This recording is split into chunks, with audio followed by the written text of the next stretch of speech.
रूस यूक्रेन युद्ध का 46वां दिन और यूक्रेन के मारियोपोल में रूस ने बड़ा हमला किया है। टैंक से रिहायशी इलाकों में अब हमला किया जा रहा है। टैंक का इस्तेमाल आप सोचिए रिहायशी इलाकों पर हमले के लिए किया जा रहा है, यानी कि आम नागरिकों को बचने के मूड में रूस बिल्कुल भी नहीं है। टैंक यूक्रेन के शहरों में सड़कों पर चलते हुए नजर आ रहे हैं। ये देखिए, सड़कों पर मारियोपोल की ये तस्वीर है। सड़कों पर टैंक हैं, रिहायशी इलाकों को टारगेट किया जा रहा है, इमारतें गिर रही हैं और शहर किस तरह से खंडहर में तब्दील हो चुके हैं। हर तरफ से धुआं उठता हुआ नजर आता है। इमारतें जमींदोज हो रही हैं, इमारतें क्षतिग्रस्त हैं। ज्यादातर लोग यहां से पलायन कर चुके हैं। मारियोपोल वो जगह है जहां पर इतने भीषण हमले किए गए कि पूरी दुनिया में इन तस्वीरों पर चर्चा हुई, चिंता जताई गई। वही मारियोपोल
रूस यूक्रेन युद्ध से जुड़ी एक और बड़ी खबर आपको दिखाते हैं। रूस के कई हथियार नष्ट कर दिए गए हैं।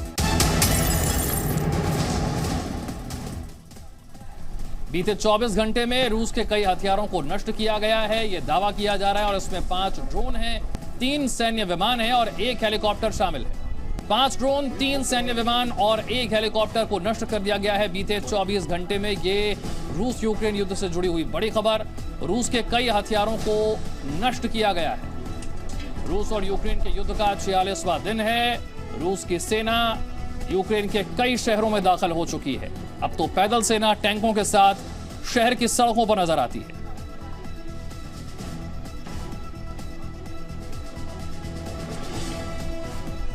पिछले कुछ दिनों में यूक्रेन के बुचा से जो तस्वीरें आई, जो नरसंहार वहां पर हुआ, उसने दुनिया को चिंता में डाला है।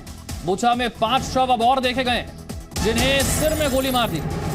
एक के हाथ पीठ के पीछे बंधे हुए थे, एक के पैर बंधे हुए थे।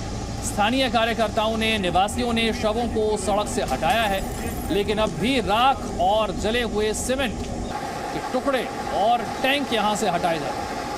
कई शवों को एक कीचड़ वाली खाई से बाहर भी निकाला जा रहा है। बुचा में किस तरह से नरसंहार हुआ, ये जो जानकारी और जो तस्वीरें सामने आती हैं, ये दिल दहला देने वाली तस्वीरें। किस तरह से लोगों के हाथ बांधकर, पैर बांधकर उन्हें सिर में गोली मार दी गई। ये तस्वीरें वही तस्वीरें हैं जिसकी वजह से यूनाइटेड नेशंस की ह्यूमन राइट्स काउंसिल से रूस को बाहर कर दिया गया। इन्हीं नरसंहार की वजह से, इन्हीं मौतों की वजह से रूस पर एक बड़ा एक्शन यूनाइटेड नेशन के ह्यूमन राइट काउंसिल से बाहर कर उठाया गया कि किस तरह से मानवाधिकारों का उल्लंघन हो रहा है यूक्रेन में, और इसके लिए रूस जिम्मेदार है। बुचा के नरसंहार पर भारत ने भी कहा कि इस पर स्वतंत्र जांच होनी बहुत जरूरी है। इस तरह से हिंसा बर्दाश्त नहीं की जा सकती है। जब तक सेना दूसरी सेना से लड़ रही है तब तक इसे युद्ध कह सकते हैं, लेकिन जब आम नागरिकों पर बेवजह इस तरह से हमले किए जाए तो इसे नरसंहार कहा जाएगा, मानवाधिकारों का उल्लंघन कहा जाएगा। और जो दावा रूस करता आया कि वो आम नागरिकों को मारना नहीं चाहता है, वो उनके खिलाफ नहीं है, ये तस्वीरें उस दावे की धज्जियां उड़ा देती है। क्योंकि बुचा के नरसंहार में आम नागरिकों की जान गई है। किसी के हाथ बांधकर, किसी के पैर बांधकर उन्हें सिर में गोली मार दी गई। बुचा की तस्वीरें एक बार फिर से दुनिया के लिए चिंता बढ़ाने वाली तस्वीरें।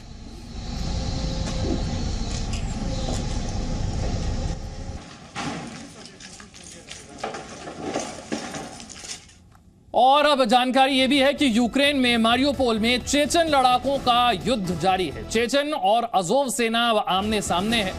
यूक्रेन की अजोव बटालियन जो है यहां पर पलटवार कर रही है। एक तरफ चेचन लड़ाके हैं, एक तरफ अजोव सेना है। ये दोनों आमने सामने हैं। अजोव सेना अपनी तरफ से कोशिश कर रही है कि इन्हें पीछे धकेला जाए, लेकिन ऐसा संभव होता नजर नहीं आता है।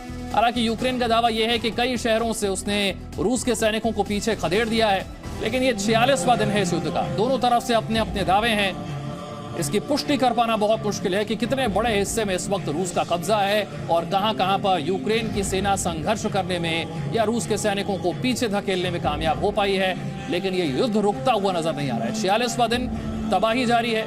यूक्रेन की सेना भी कोशिश में लगी है, संघर्ष कर रही है कि रूस को पीछे धकेला जाए, जितना संभव हो सके उतना पीछे रखा जाए।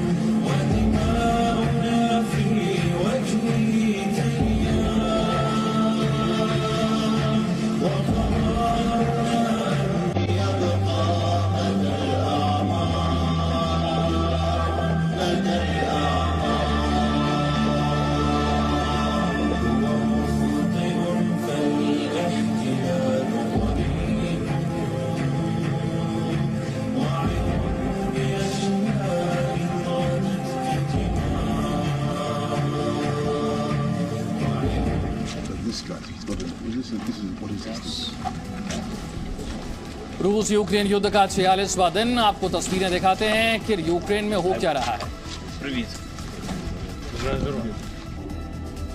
ये तस्वीर कीव से हमने आपको दिखाई, जहां पर ज़ेलेंस्की से ब्रिटिश पीएम बोरिस जॉनसन ने मुलाकात की।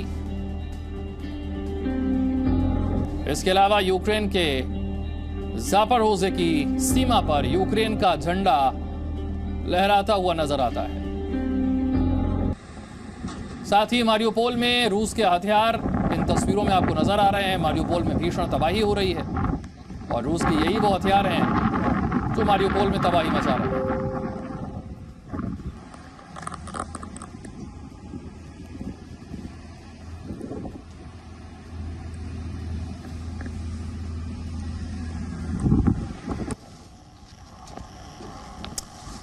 यूक्रेन के कीव आपको लेकर चलते हैं। मेरे सहयोगी शिवांगी इस वक्त मेरे साथ जुड़ गई हैं। शिवांगी, सबसे पहले तो वहां की ताजा तस्वीर दिखाइए और युद्ध के 46वें दिन आज वहां पर क्या हाल है, क्या स्थिति है?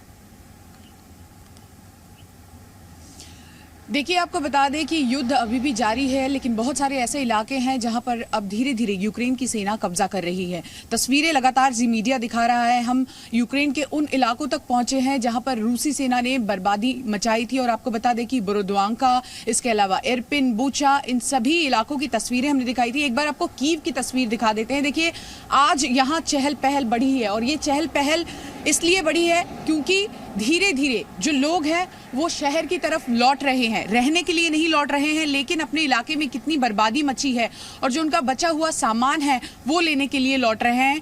कीव शहर में कल हमने देखा किस तरह से बोरिस जॉनसन पहुंचे थे और उन्होंने अचानक से मुलाकात की राष्ट्रपति ज़ेलेंस्की के साथ। और ये जो मुलाकात है उसकी पूर्व घोषणा कहीं भी नहीं की गई थी, ना यहाँ पर लोगों को बताया गया था और ना ही जो बोरिस जॉनसन है उनकी देश में इस बात की जानकारी थी। अचानक से ये मुलाकात होती है और दोनों की एक तस्वीर आती है सामने, जिसमें एक टेबल पर आमने सामने बैठकर ये दोनों बात कर रहे हैं। बोरिस जॉनसन ने जो सैन्य सहायता है उसके अलावा आर्थिक सहायता की भी पेशकश की है ज़ेलेंस्की को। और इसके अलावा आपको बताएं कि ये मीटिंग हुई और साथ में जो बोरिस जॉनसन है वो कीव की सड़कों पर निकले हैं, उनके साथ ज़ेलेंस्की के साथ घूमते हुए जहां जहां तबाही मची वो तस्वीरें वो देखने गए। और कुल मिलाकर आपको बता दें कि कल के इस उनके विजिट से बहुत सारी चीजें बदली हैं। कीव से सटे जितने इलाके हैं, इरपिन, बुचा, बोरोद्वांका, इन सब में अभी भी धीरे धीरे जो रेस्क्यू ऑपरेशन जारी है। और आपको बता दें कि मलबों के भीतर से लोगों के शव अभी भी बरामद किए जा रहे हैं। जगह जगह पर रूसी सेना माइंस लगाकर गई है, उसको भी निष्क्रिय करने की कोशिश की जा रही है। कल भी हम ऐसे ही एक इलाके पहुंचे थे, ब्रोवरी, और वहां पर भी ऐसी ही तस्वीरें देखने को मिली कि लोग अपने घर वापस आ रहे हैं सिर्फ ये देखने के लिए कि उनका आशियाना जो पूरी तरह से उजड़ चुका है, क्या कोई याद, क्या कोई उनकी ऐसी चीज जो वो अपने साथ रख सकें, वो ढूंढने के लिए लोग आते हैं। और देखिए, इसमें भी खतरा है। लोगों को मना किया जा रहा है। जो आर्मी इन इलाकों में काम कर रही है वो साफ तौर पर कह रही है कि आप सीधे जो गार्डन का एरिया है या घर का एरिया है उसमें दाखिल ना हो, क्योंकि माइंस लगाकर गए हैं रूसी जो सैनिक है, बमबारी हो सकती है, लेकिन लोग मानने को तैयार नहीं है, लोग भावुक है। और अब देखिए लोग डरते भी नहीं। यहाँ एयर रेड सायरन्स पहले जब बजा करते थे तो लोग बंकर में छुप जाते थे, लेकिन अब बम की आवाजें, बमबारी होती है, फिर भी लोग अब बेफिक्री से घूमते हैं और वो कहते हैं कि ये हमारे जीवन का हिस्सा बन चुका है और इसी तरह से हमें अब जीना है। लेकिन ये देखना वाकई दिलचस्प होगा कि इतने दिन बीत गए हैं, ये लड़ाई जारी है, आगे क्या होगा। बोरिस जॉनसन और जेलेंस्की की ये जो तस्वीर है, मैं एक बार फिर से उसी पर बात करना चाहता हूं। बोरिस जॉनसन का अचानक यहां पर आना और जेलेंस्की का उन्हें लेकर कीव की सड़कों पर निकल जाना, ये क्या दिखाता है, क्या संकेत है?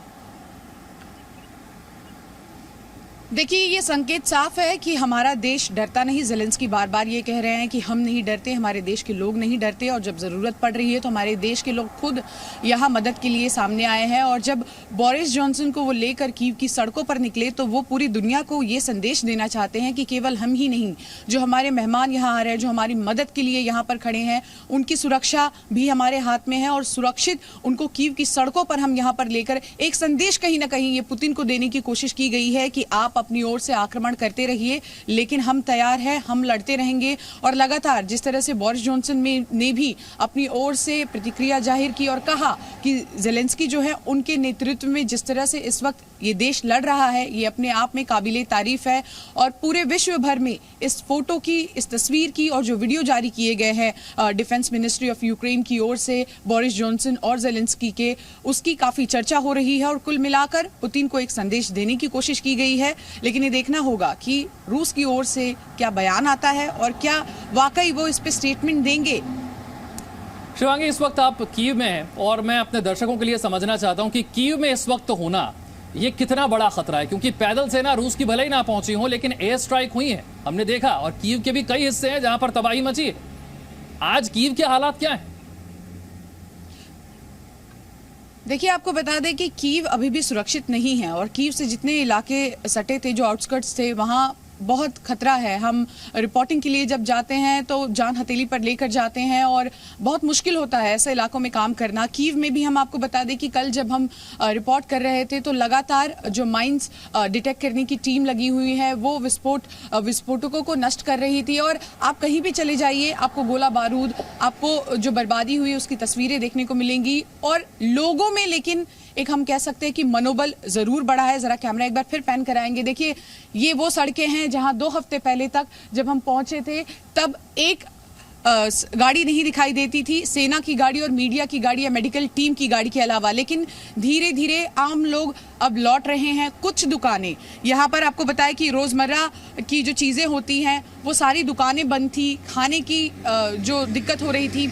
लेकिन धीरे धीरे ही सही लवीव की ओर से अब कीव की ओर लोग बढ़ रहे हैं और साफ तौर पर कह रहे हैं कि हमें यहाँ रहना नहीं है, हमें पता है कि यहाँ पर खतरा है, लेकिन हम यहाँ लौटे हैं सिर्फ इसलिए, ये देखने के लिए कि जो हमारा सामान है, हमारे घर के लोग हैं। बहुत सारे लोग इसलिए भी लौट रहे हैं क्योंकि जब बमबारी हुई थी तो वो अकेले भाग खड़े हुए थे और उनके जो पेट्स है वो घर पर ही वो छोड़कर चले गए थे। तो कल हमने देखा बहुत सारे ऐसे लोगों से भी हम मिले जो अपने पेट्स को वापस लेकर जा रहे हैं। और बर्बादी की तस्वीरें देखकर लोग भावुक हो उठते हैं। वो कहते हैं कि हम ये डिजर्व नहीं करते हैं और हमने क्या बिगाड़ा है रूसी सेना का या रूस का जो हमारे साथ इस तरह की बर्बरता की जा रही है। बूचा में जो बर्बरता हुई उससे भी लोग काफी आहत हैं और वो कह रहे हैं कि जो आम लोग हैं वो ये डिजर्व नहीं करते।